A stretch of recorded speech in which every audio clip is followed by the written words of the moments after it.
Tetap berdiri. Kita berdoa sebelum kita membaca firman Tuhan dan mendengar pemberitaan firman Tuhan. Mari kita berdoa.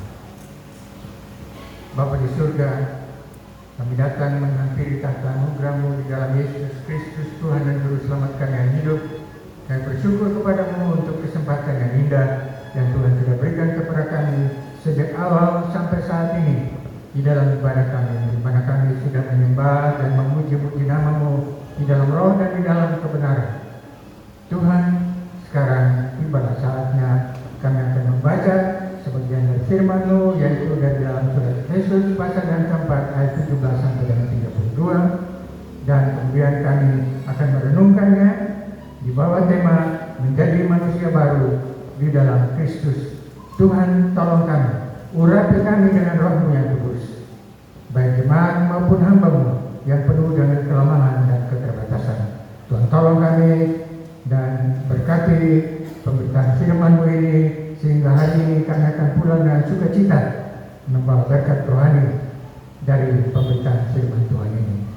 Angkat semua kelemahan kami Tuhan, tolong kami dan teguhkan hati kami untuk mendengar pemberitaan firman Tuhan ini.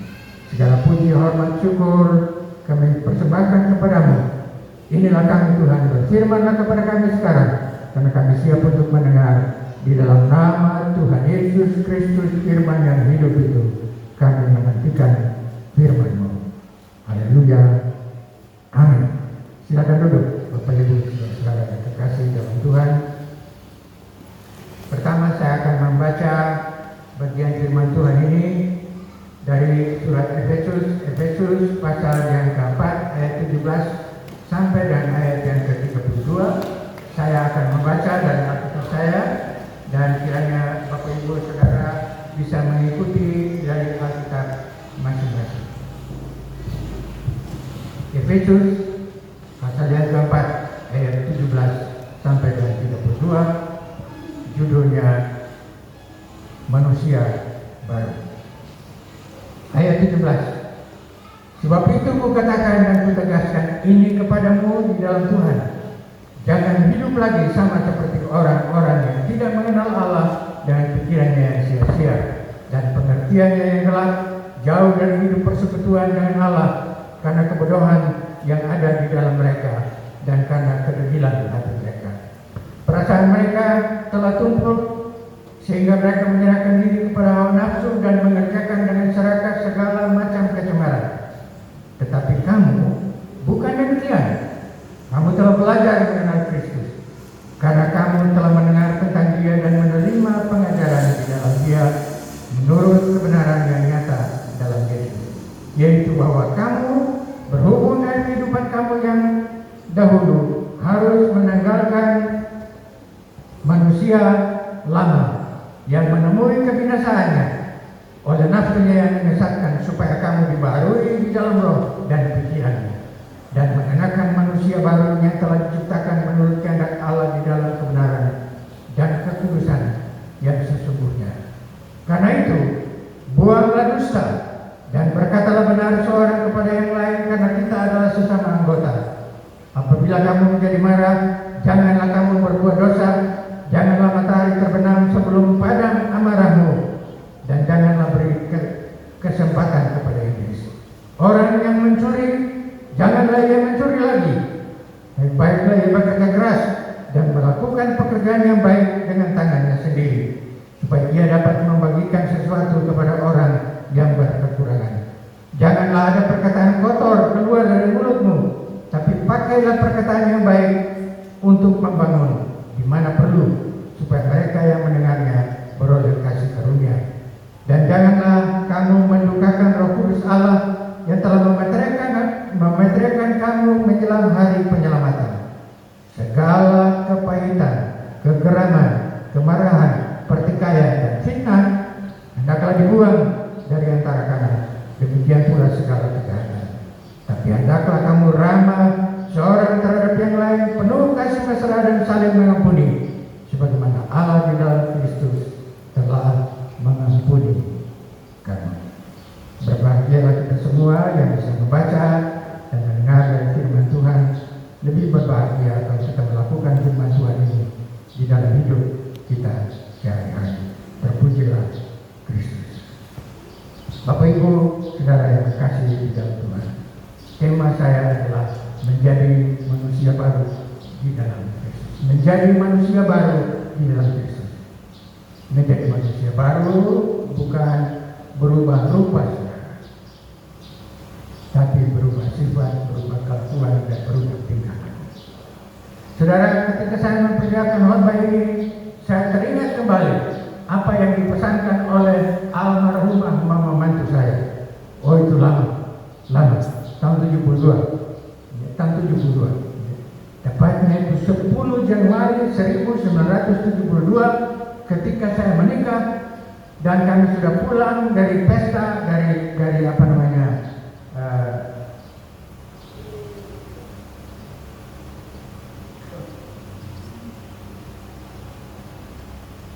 ketika kami sudah pulang dari resepsi dan sampai di rumah dan kami sudah ganti pakaian pesta itu lalu mau tidur, mama bilang kepada saya dan almarhumah Mama Leni begini, Nyo dan Nona, dulu sebentar ya, Opa mau kasih tahu sedikit. Iya. Bagaimana Mama? Lalu Mama bilang begini, Nyo, Nona, dengarkan. Muka itu tidak bisa dirubah. Itu bisa rubah muka? Ya, bisa? Tidak bisa, toh? Ya. Mau ke senai hidung sampai tinggi seperti hidung raja juga boleh, sudah. Tapi tidak bisa. Tapi Mama bilang begini, tapi kelakuan itu bisa dirubah. Luar biasa nasihat orang tua. Lalu Mama bilang begini, Nyo dan Nona, ingat baik-baik, di meja makan itu selalu ada piring-piring yang baku tatoki. Nah, ini ampun toh, piring-piring makan yang baku tatoki di meja makan. Tapi asal jaga supaya piring itu jangan pecah. Baku tatoki bisa toh, tapi asal jangan pecah. Katanya, ini nasihat Mama yang luar biasa. Dan saya belum pernah mendengar nasihat yang seperti itu sebelumnya dari siapa. Saya kagum, kok bisa ya? Ini sudah falsafah sekali. Piring di meja bisa baku tatoki, betul toh? Kalau piring di meja memang baku tatoki. Tapi asal jangan toki bikin pecah. Kalau toki bikin pecah itu terbaik, toh? Dan ini menyangkut hubungan, Mama punya maksud hubungan suami istri. Suami istri mungkin bisa baku tatoki, tapi jangan baku toki. Ingat itu baik-baik. Ya. Baku tatoki bisa, tapi jangan baku toki sampai baku pecah. Itu terbaik. Kita dengar doa tadi luar biasa yang disampaikan oleh Bapak Eberkoli. Nah, saudara-saudara yang terkasih dalam Kristus, sebelum saya menguraikan tema ini menjadi manusia baru di dalam Kristus yang nanti saya angkat dalam 4 poin. Yang pertama, kita akan lihat ciri-ciri manusia baru dari ayat 17 sampai ke 19. Kemudian yang kedua, kita akan lihat proses pembaruan itu terjadi bagaimana pada ayat yang kedua 20 sampai 24. Dan yang ketiga, pembaruan yang terjadi itu apa saja, ayat 25 sampai 31. Dan yang terakhir, hasil pembaruan, ayat yang ke-32, hidup yang baik. Saudara, sebagai manusia kita ini bergerak dan kita hidup di dalam situasi yang kadang-kadang kita tidak sadari. Ya, kita bisa pindah tempat dan lain-lain. Dan walaupun kita punya muka tidak bisa berubah, tetap sama, tapi kita punya sikap bisa berubah. Dan terutama adalah bahwa kita mensikapi untuk menghargai apa yang sementara ada di sekeliling kita. Pepatah lama itu pepatah lama sekali. Ya, sekarang ini sudah jarang terdengar. Pepatah lama itu bilang begini, di mana tanah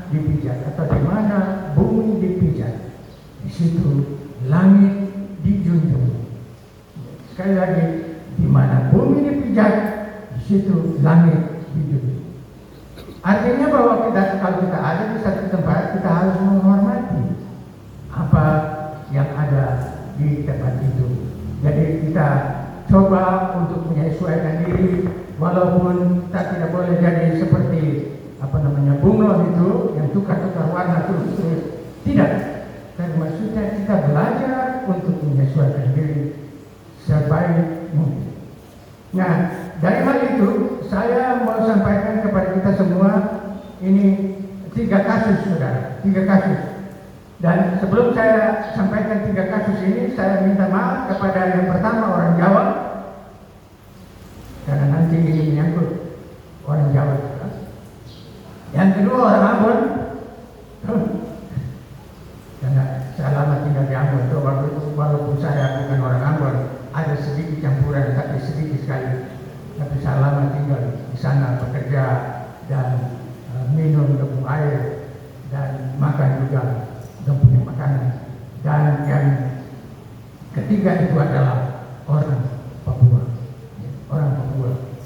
Dan saya pikir ya, sebagian besar dari yang hadir di sini ini belum ada ketika saya menginjakkan kaki di tanah Papua ini. Januari 1970. Jadi sekarang ini sudah 53 tahun, 53 tahun. Dan banyak yang belum ada ya. Ya, jadi begini. Pertama, ini yang Jawa. Tapi yang Jawa ini melibatkan ada 2 anak Ambon. Ini kejadian tahun 60-an. Kejadian tahun 60-an. Anak Ambon 2 ini masih sekolah di UKSW. Tahu UKSW itu? Universitas Kristen Satya Wacana. Dan itu universitas yang sangat terkenal untuk orang Ambon dan untuk orang-orang Indonesia bagian timur, karena paling banyak ada di sana. Dan itu universitas yang bagus, sangat bagus. Walaupun sekarang ini sudah banyak universitas yang lebih bagus lagi, tapi UKSW tetap merupakan universitas yang terkenal. Jadi 2 anak ini dorang pergi ke sana, pergi ke Salatiga.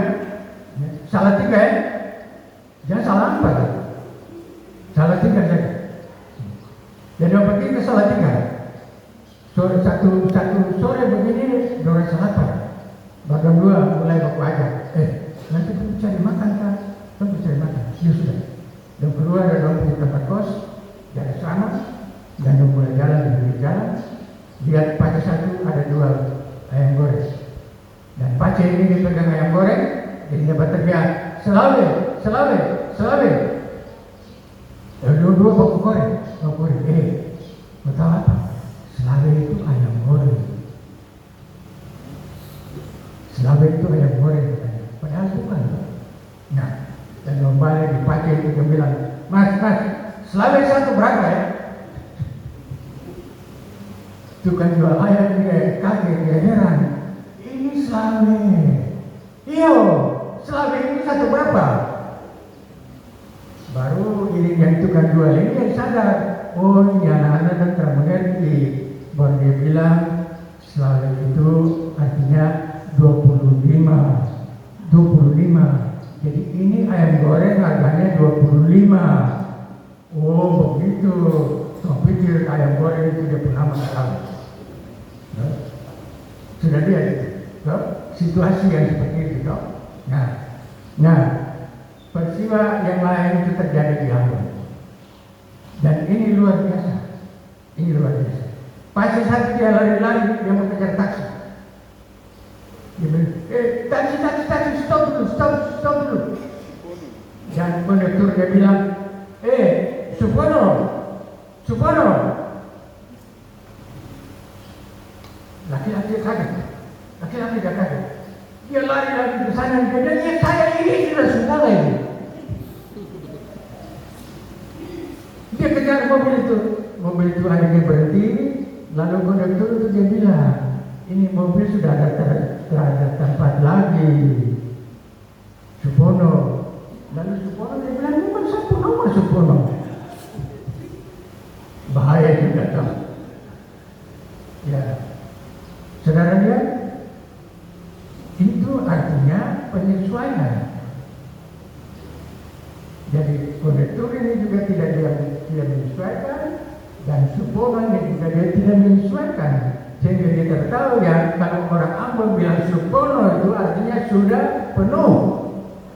Sudah penuh. Nah, kejadian yang terakhir ini terjadi di tahun 90-an. Ini terjadi di Wamena. Saya minta maaf untuk teman-teman dari Wamena. Nah, ini bukan yang terbaik, ini yang bagus punya. Jadi bapak satu, dia ada tamu. Dan tamu dia datang dari luar negeri, tapi orang Indonesia. Orang Indonesia yang datang dari luar negeri bertamu ke Wamena sana dan tinggal di bapak itu.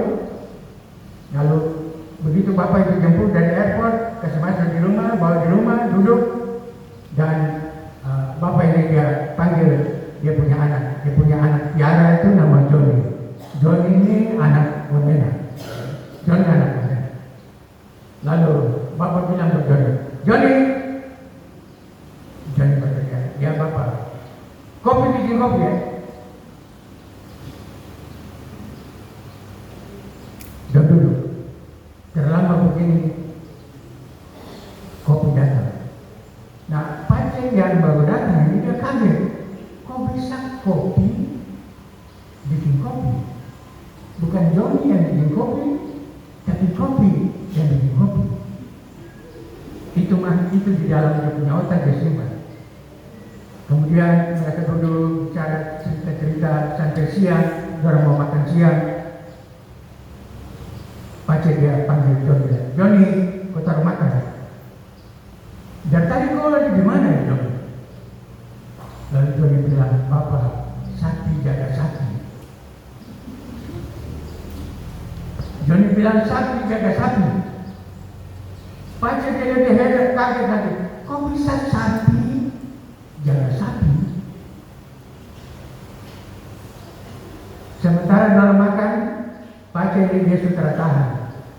Lalu dia bilang, minta maaf Pak, ini bahasa ini susah saya ngerti, dia saya mau tanya dulu.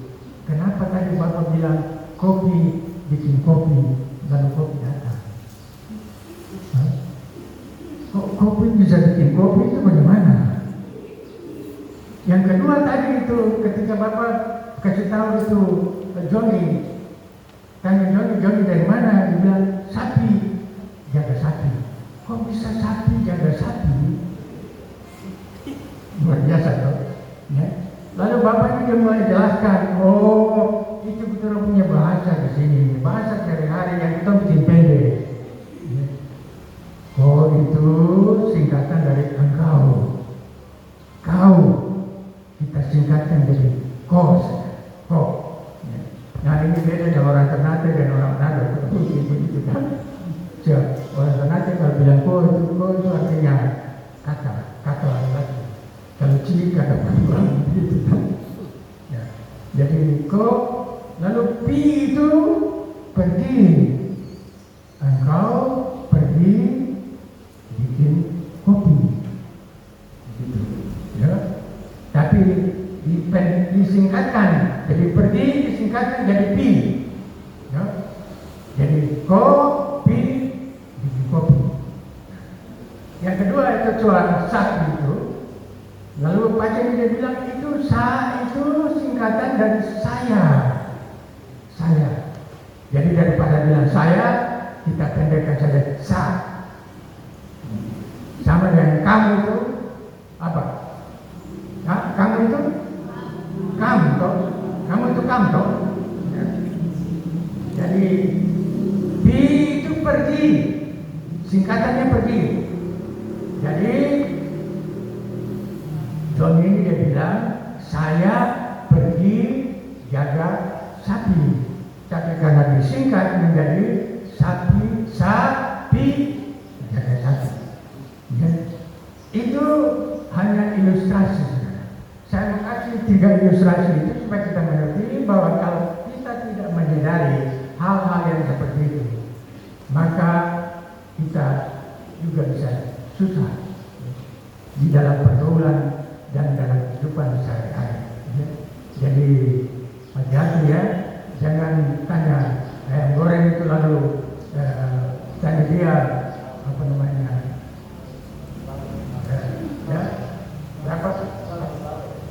Selalu satu berapa? Selalu satu berapa? Ya, ya. Bapak Ibu Saudara yang kasih, mari kita masuk ke dalam tema kita, menjadi manusia baru di dalam Kristus.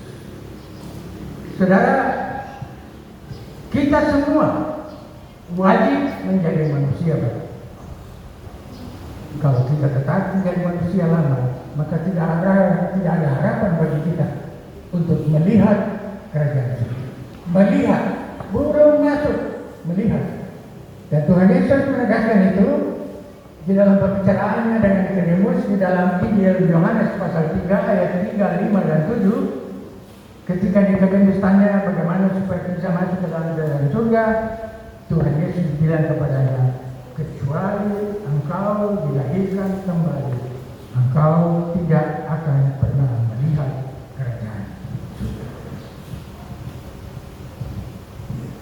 Dilahirkan kembali, Nikodemus bingung.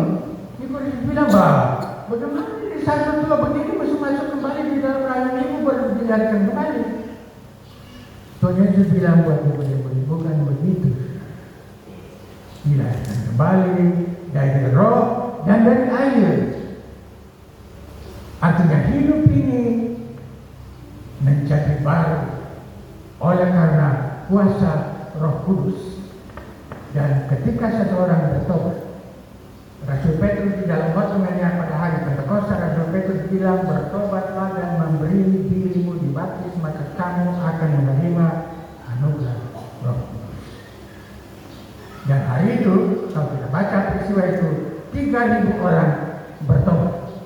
3.000 orang bertobat. Itu luar biasa. Dan 3.000 orang itu kemudian dibaptis.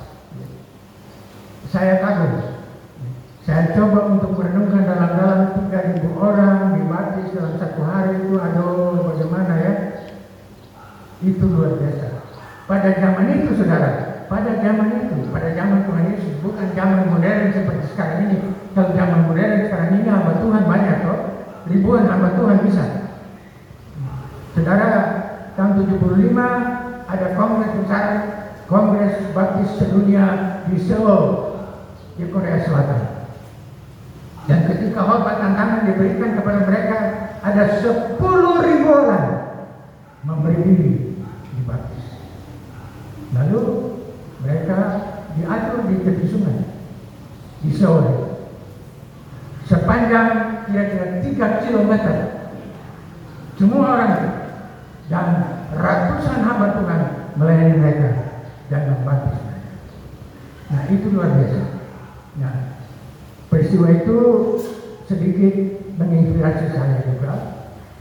Dan ketika saya bersyukur bahwa Tuhan pernah memberi kepada saya kesempatan untuk mengunjungi tanah Israel tahun 2016 yang lalu, dan ketika kami sampai di tepi Sungai Yordan itu di tempat yang bernama Yordani, masuk di tempat itu harus bayar $3,5 US. Ya, lumayan dok, ya tidak terlalu banyak lah, belum sampai 60.000, tapi hampir dok 50.000. Dan itu setiap hari ribuan orang datang. Mereka datang hanya untuk melihat saja di tepi Sungai Yordan itu, di tempat di mana Yohanes membaptis Tuhan Yesus. Dan ketika kami ada di sana, 4 orang dari rombongan kami yang dari Papua, di sini kami dari Papua ada 34 orang, dan 4 orang memberi diri dibaptis. Dan mereka minta saya membaptis mereka. Sudah, saya baptis mereka di tepi Sungai Yordan. Dan itu luar biasa, kesannya luar biasa. Aduh, saya bersyukur kepada Tuhan bahwa kesempatan yang luar biasa itu Tuhan berikan kepada saya di tempat di mana Tuhan Yesus membaptis orang-orang. Yohanes membaptis Tuhan Yesus dan kemudian membaptis orang-orang lain. Saya juga bisa membaptis orang. Tapi yang saya kaget itu ketika sudah selesai dan saya minta pendeta muda satu dari Dok 9 supaya dia menutup dalam doa. Dia bilang buat saya, bahwa pendeta tunggu dulu. Kenapa lagi? Saya lagi, kau lagi.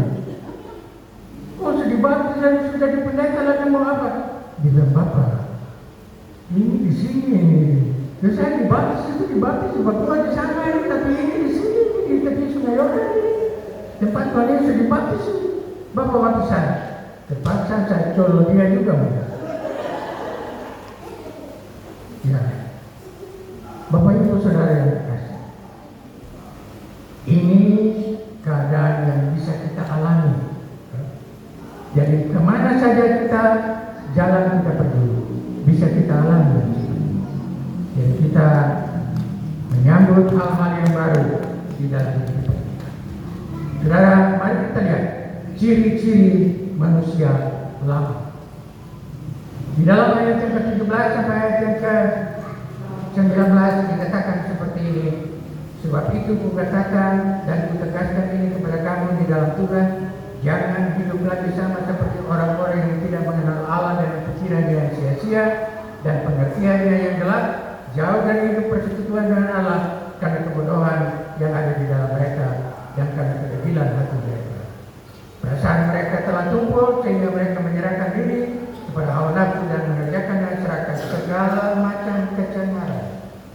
Saudara, kalau kita perhatikan baik-baik di sini 3 hal yang menunjuk kepada ciri-ciri manusia lama. Manusia lama itu pertama, manusia lama itu dia hidup seperti orang-orang yang tidak mengenal Allah dengan pikiran yang sia-sia, itu yang pertama. Kemudian ya kalau kita lihat itu yang kedua dikatakan pengertiannya gelap, jauh dari hidup persekutuan dengan Allah karena kebodohan yang ada di dalam mereka dan karena kedegilan hati mereka. Dan ciri yang ketiga dari manusia lama adalah mereka menyerahkan diri kepada hawa nafsu dan mengerjakan dengan serakah segala macam kecemaran. Saudara, jadi berhati-hati. Ingat 3 hal ini baik-baik. Kalau 3 hal ini masih ada di dalam kehidupan kita, itu berarti bahwa ciri manusia lama masih ada di dalam hidup kita. Karena itu kita harus berubah. Nah, berubah itu bagaimana? Berubah itu terjadi dalam proses pembaruan. Itu yang kita baca di dalam ayat 20 sampai ayat yang ke-24. Proses pembaruan. Tapi yang paling tegas itu dikatakan oleh Rasul Paulus. Siapa yang ingat ayat itu? Siapa yang ada di dalam Kristus, dia adalah ciptaan yang baru, yang lama sudah berlalu dan yang baru sudah datang. Ya, surat 2 Korintus pasal yang ke-5 ayat yang ke-17. 2 Korintus pasal 5 ayat yang ke-17. Siapa ada di dalam Kristus, dia adalah ciptaan yang baru, yang lama sudah berlalu dan yang baru sudah datang. Jadi kalau kita ada di dalam Kristus, bagaimana kita bisa ada di dalam Kristus? Kita bisa ada di dalam Kristus kalau kita menerimanya sebagai Tuhan dan Juru Selamat. Kalau kita mengakui Dia sebagai Tuhan. Kalau kita percaya kepada Dia. Penginjil Yohanes menyampaikan itu di dalam Injil Yohanes pasal 1 ayat yang ke-12. Ada yang bisa hafal itu buat saya? Ayat yang ke-12. Tapi semua orang yang menerimanya dan percaya kepadanya diberi kuasa menjadi anak-anak Allah. Jadi semua orang yang percaya kepadanya dan menerima Yesus Kristus itu, kita diangkat menjadi anak-anak Allah. Dan kalau kita sudah menjadi anak-anak Allah, sudah aman. Ya? Karena kalau sudah jadi anak Allah, berarti kita juga menjadi ahli waris dari kerajaan Allah. Kita tidak akan kemana-mana lagi. Nah, ada istilah teologi yang biasanya dipakai, istilah murtad. Apakah memang kalau orang sudah terima Yesus, dia bisa murtad lagi? Dia bisa murtad lagi. Memang ada kemungkinan, tapi jarang sekali. Dan kalau itu terjadi, maka orang itu tidak akan mendapat pengampunan lagi seumur hidupnya. Dan tempatnya adalah di neraka. Kenapa? Karena dia sudah mendukakan Roh Kudus. Kalau kita percaya kepada Tuhan Yesus, Roh Kudus yang mendorong kita untuk percaya kepada Tuhan Yesus.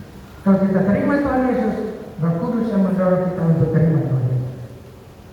Tapi kalau kita tolak, itu berarti kita tolak kuasa Roh Kudus yang bekerja di dalam kita. Dan firman Tuhan berkata tegas, siapa memuja Roh Kudus, dosanya itu tidak akan diampuni di dunia yang sekarang ini maupun di dunia yang akan datang. Jadi berhati-hati, saudara. Ya? Jangan murtad. Ini sekarang ini banyak banyak dibicarakan tentang soal murtad ini. Ya? Dan seperti yang bulan lalu atau beberapa bulan lalu saya pernah singgung tentang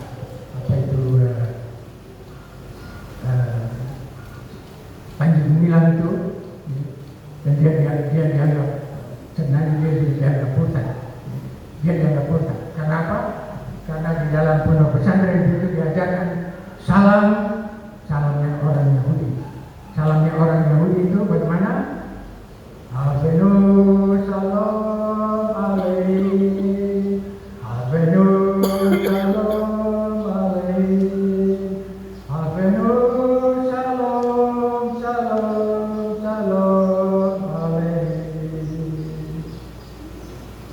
Dan orang menuduh Panji Gumilang ini sudah murtad karena salam itu bukan salam Kristen, salam itu juga bukan salam Islam, tapi salam itu adalah salam Yahudi, salam Yahudi. Tapi kita juga bisa pakai salam itu, Havenu Shalom Elohim.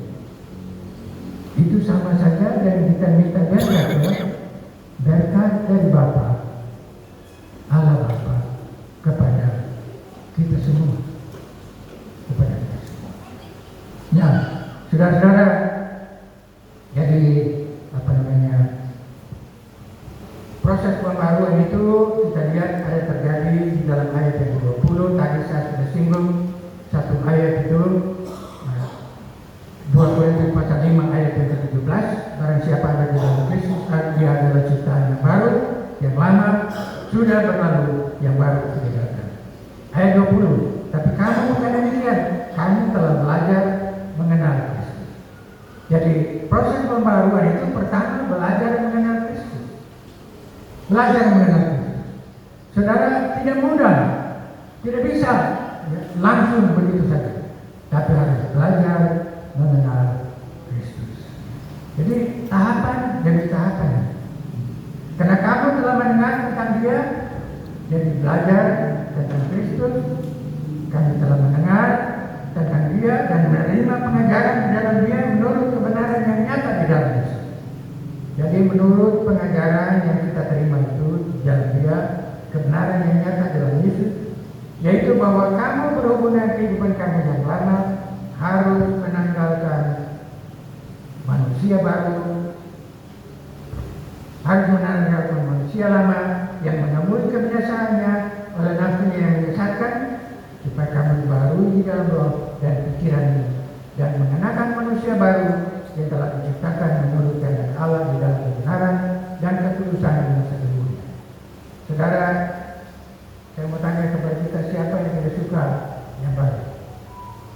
Kita semua suka baru, suka baju baru, suka sepatu baru, suka HP baru, dan lain-lain. Tapi hati-hati sekali. Ada dua hal yang sangat dilarang di dalam firman Tuhan, yaitu apa baru?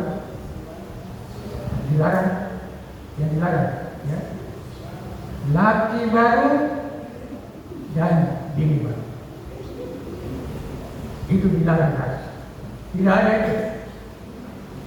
Tidak boleh terjadi. Dan Tuhan Yesus tegas melaksanakan, tegas mengajarkan yang seperti ini. Nah, saya satu waktu ada baca diskusi di dalam medsos itu, diskusi tentang perceraian. Lalu mereka bilang, tapi Tuhan Yesus juga mengizinkan ceraimu. Tapi Tuhan Yesus bilang apa? Itu karena Musa pertama kali memberikan izin kepada orang Israel untuk cerai,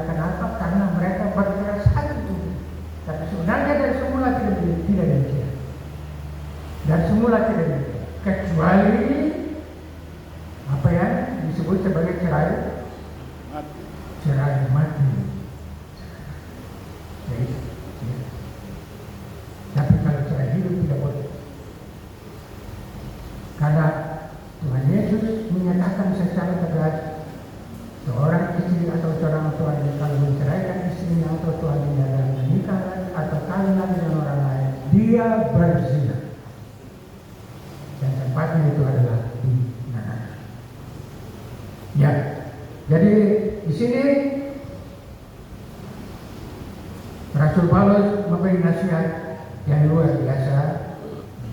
Dikatakan kamu telah belajar mengenal kebenaran, belajar mengenal Kristus, menerima pengajaran di dalam Kristus, bahwa kamu berhubungan kehidupan kamu yang dahulu harus menanggalkan manusia lama yang menemui kebinasaannya oleh nafsunya yang menyesatkan, supaya kamu dibaharui di dalam roh dan pikiranmu, dan mengenakan manusia baru yang telah diciptakan menurut kehendak Allah di dalam kebenaran dan kekudusan yang sesungguhnya.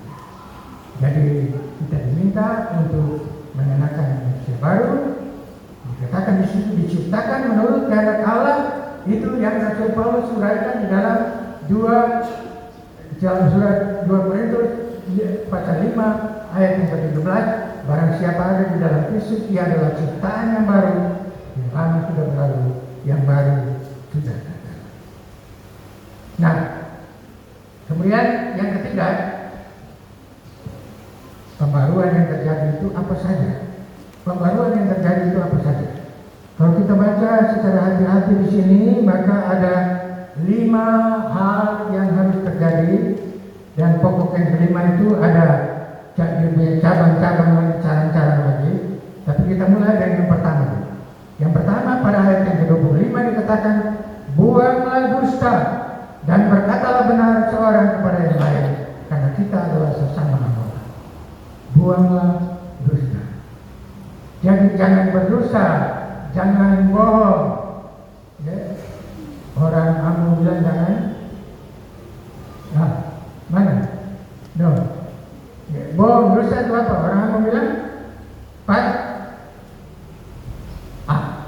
buat sedikit loh. Perlente loh. Perlente saja. Tapi perlente juga ada 2 arti, saudara. Perlente yang pertama itu artinya bohong. Itu yang orang nado dan orang tenaga dan yang foya.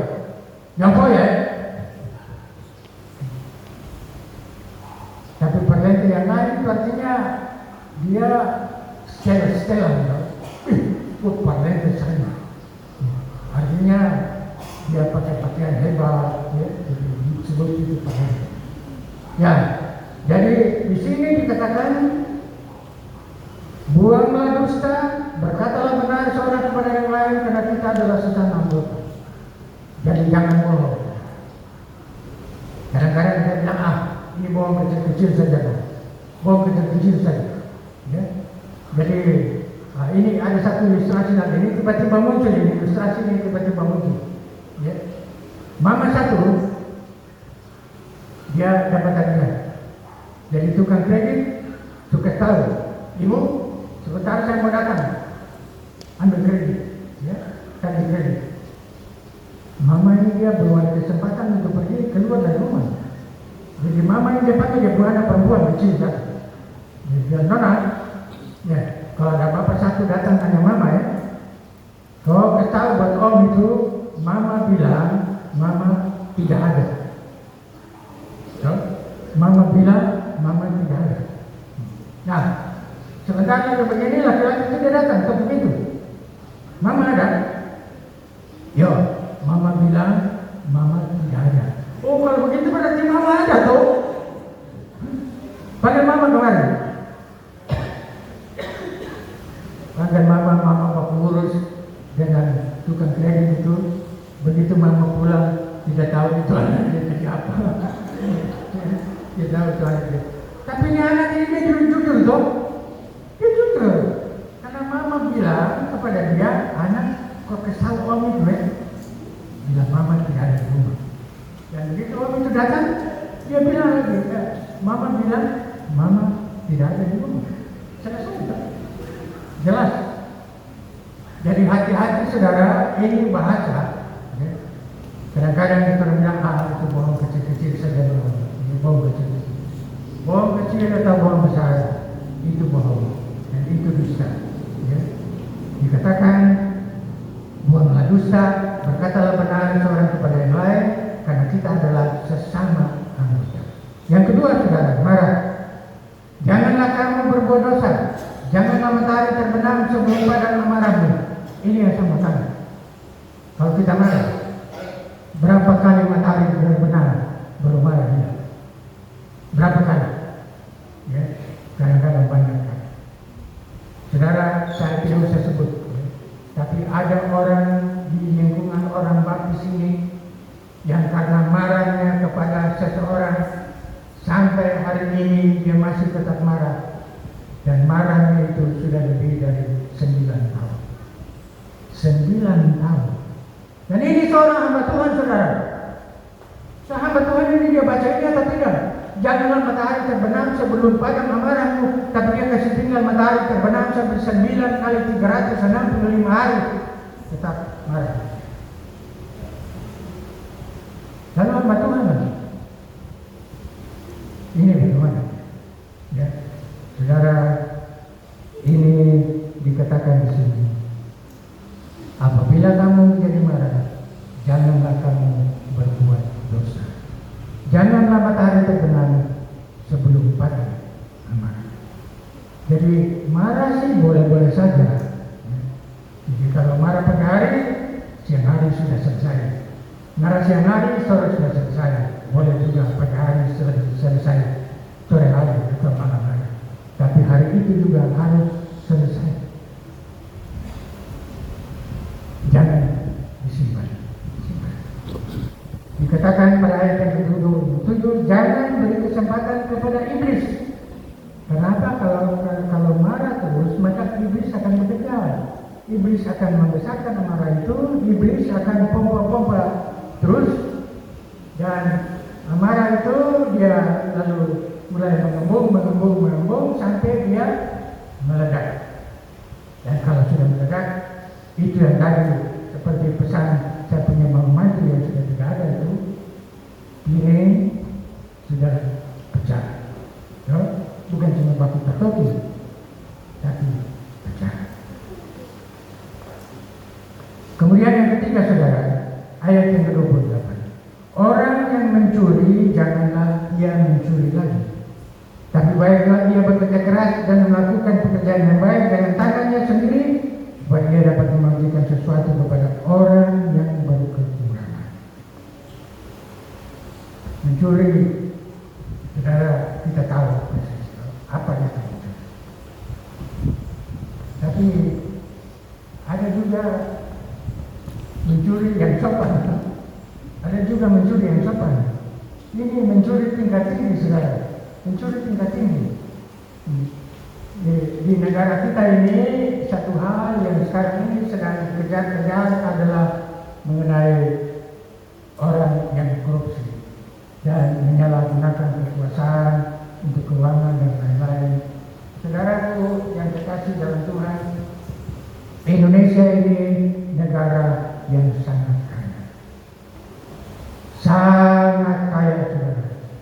Kita bersyukur bahwa Tuhan kasih kita satu tanah, mulai dari Sabang sampai Merauke, atau kalau kita orang Papua itu bukan bilang dari Merauke sampai Sabang, yang penuh dengan harta kekayaan alam. Dan kita sekarang ini sudah masuk di dalam negara yang maju. Dulu kita negara tertinggal, kemudian jadi negara yang berkembang. Tapi sesudah itu sekarang ini kita sudah ada masuk di dalam negara yang maju. Belum maju betul-betul, masih setengah maju. Artinya di atas setengah negara. Dan ada yang saya baca di medsos itu dikatakan bahwa Indonesia sekarang ini sudah ada di ranking ke-7. Ranking ke-7 dari negara-negara yang sudah maju. Malah ada yang bilang kita ranking ke-5.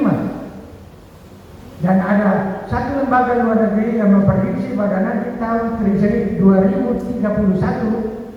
oh Tuhan, tolong hamba ini supaya bisa ada lagi, masih ada lagi pada tahun 2031 untuk bisa jadi.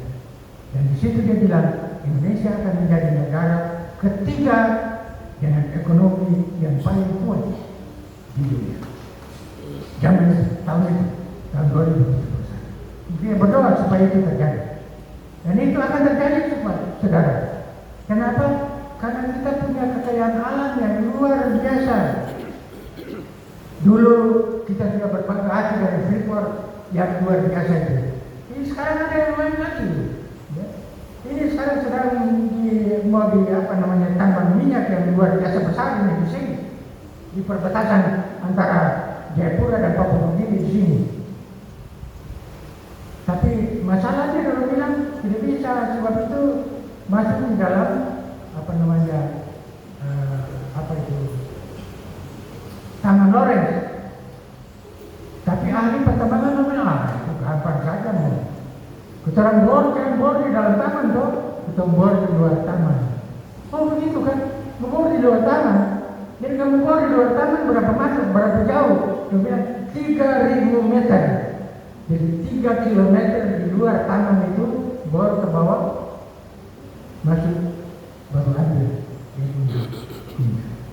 Bisa saja. Ya. Dan kekayaan lain yang banyak itu tembaga dan lain-lain seperti itu. Sekarang ini yang populer itu adalah nikel. Dan nikel ini Indonesia adalah penghasil nikel yang ketiga terbesar di dunia. Jadi luar biasa, ya, luar biasa. Ya, jadi kita memiliki kekayaan alam yang hebat. Kita bersyukur karena Tuhan begitu baik. Kita bersyukur bahwa ada orang percaya di atas tanah Indonesia ini yang berdoa selalu untuk bangsa dan negara ini, dan Tuhan dengar doa-doa.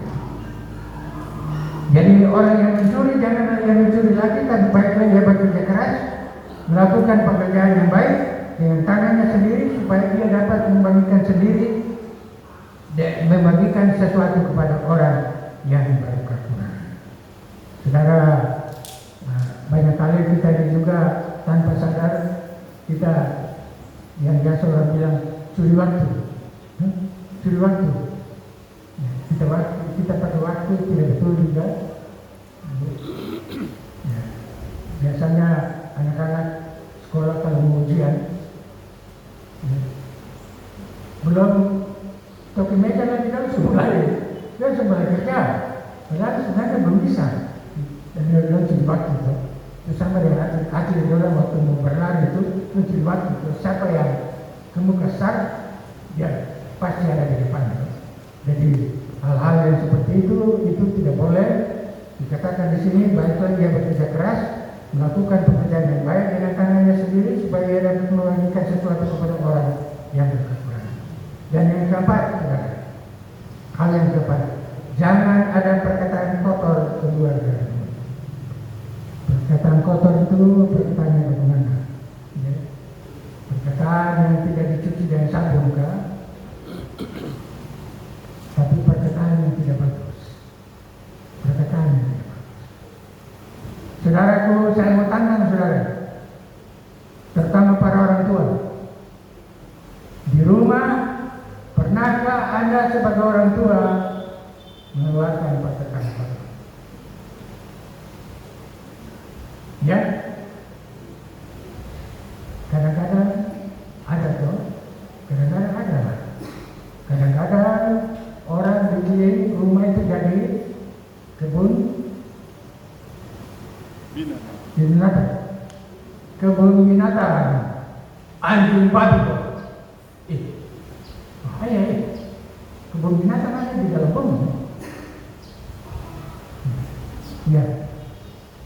Nah, saya tidak berbangga, tapi dari awal saya sudah bertekad dengan almarhumah Oma, tidak boleh ada kata-kata kotor yang kita keluarkan. Tapi ada pernah kejadian juga, cucu orang pulang yang berkata kotor. Nah, saya tanya, itu kamu dari mana? Padahal di sekolah belum bilang-bilang. Sejenak sih. Padahal di sekolah belum bilang-bilang. Padahal ini sekolah yang bilang sekolah luar biasa nih. Kalam kudus. Tapi kalau ada kata-kata kotor-kotor itu bukan lagi kalam kudus. Kudus. Jadi jangan berpikir bahwa karena itu sekolah memang sudah namanya kudus, jadi semua anak itu di situ baik-baik. Ternyata di dalam kesaksian, di dalam pembicaraan dan di situ terjadi anak-anak banyak yang nakal-nakal. Mungkin dia nakal dari mana-mana lagi. Kenapa? Karena mungkin ya, di rumah terkekang dan di sana ada kebebasan dan mereka pakai kebebasan. Nah, ini yang berbahaya. Ini yang harus kita jaga supaya kita punya anak-anak, kita punya keturunan ini. Jangan berbuat demikian. Jangan ada perkataan kotor. Yang kelima, ayat yang kedua. Janganlah kamu mendukakan Roh Kudus Allah yang telah memeteraikan kamu menjelang hari penyelamatan. Dan memeteraikan Roh Kudus Allah memeteraikan dalam hal apa? Dikatakan pada ayat yang ke-31 itu ada beberapa aspek di situ. Dikatakan kepahitan, kegeraman, kemarahan, pertikaian, fitnah, hendaklah dibuang dari antara kamu. Demikian juga segala kejahatan. Jadi tidak boleh ada kepahitan, tidak boleh ada kegeraman, tidak boleh ada kemarahan, tidak boleh ada pertikaian, tidak boleh ada fitnah, dan tidak boleh ada kejahatan. Nah, hal-hal inilah yang harus dibuat. Kalau saudara mau menampakkan manusia baru, ini hal-hal yang harus dibuat. 5 hal ini dan beberapa hal ekstra yang tadi sudah saya singgung itu harus dibuat jauh-jauh. Saudara, kemudian pada ayat yang ke-32 ini adalah pembaruan yang terjadi. Tetapi hendaklah kamu ramah seorang terhadap yang lain, penuh kasih mesra dan saling mengampuni, sebagaimana Allah di dalam Kristus telah mengampuni. Ini sebenarnya sudah merupakan kesimpulan. Ini isi dari manusia baru. Manusia baru. Ramah seorang terhadap yang lain, penuh kasih mesra, saling mengampuni, sebagaimana Allah di dalam Kristus telah mengampuni kami. Saudara-saudara, bisakah kita berlaku seperti itu?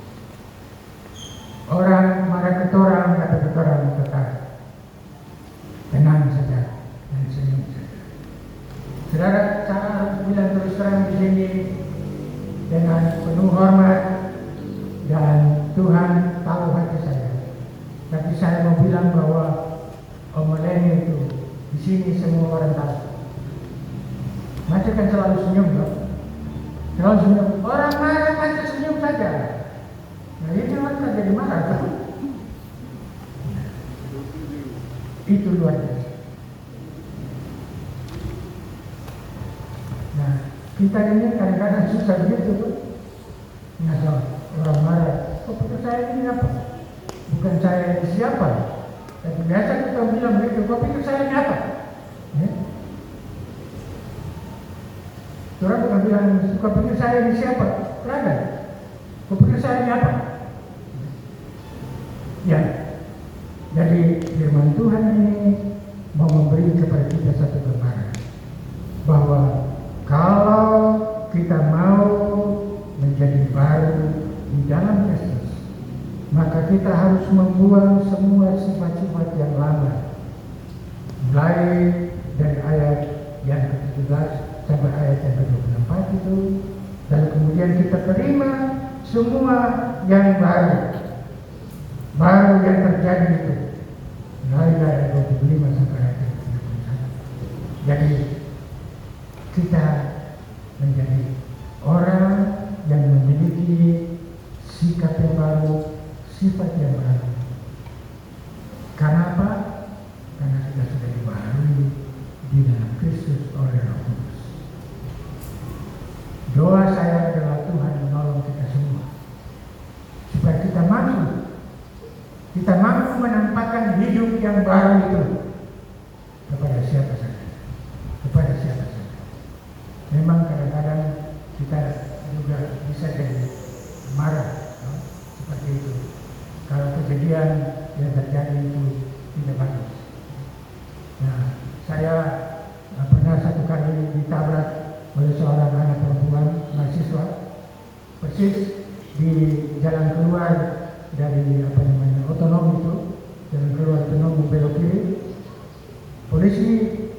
kasih tangan begini buat saya. Jadi saya pelan-pelan. Dan begitu saya pelan-pelan, ini ada perempuan yang dia hantam dari sebelah kiri, dia motor dan dia jatuh. Dia perlu tunjuk ke saya. Saya tahu dia anak Jawa, anak Makassar. Tapi saya pergi, saya bilang, Nona tidak apa-apa kan? Tidak apa-apa. Tapi dia punya bumper itu terlepas. Tapi saya punya bumper di belakang kiri juga terlepas. Dia bilang tidak apa-apa. Nona jalan. Nona tidak apa-apa. Dia bilang tidak apa-apa. Dia tangkap dan dia pergi. Polisi datang kepada saya. Bapak, kenapa Bapak berhenti? Pak, saya sudah mau jadi marah lagi ini. Lalu saya bilang buat polisi itu, Bapak, tadi Bapak hukum buat saya bagaimana? Bapak kan bikin buat saya begini toh. Kan bikin begini itu artinya saya harus pelan-pelan. Kan karena saya pelan-pelan, dia yang cepat. Jadi dia tabrak saya dari belakang. Kejadian-kejadian yang seperti ini bisa selalu terjadi. Dan kita harus bisa menguasai diri.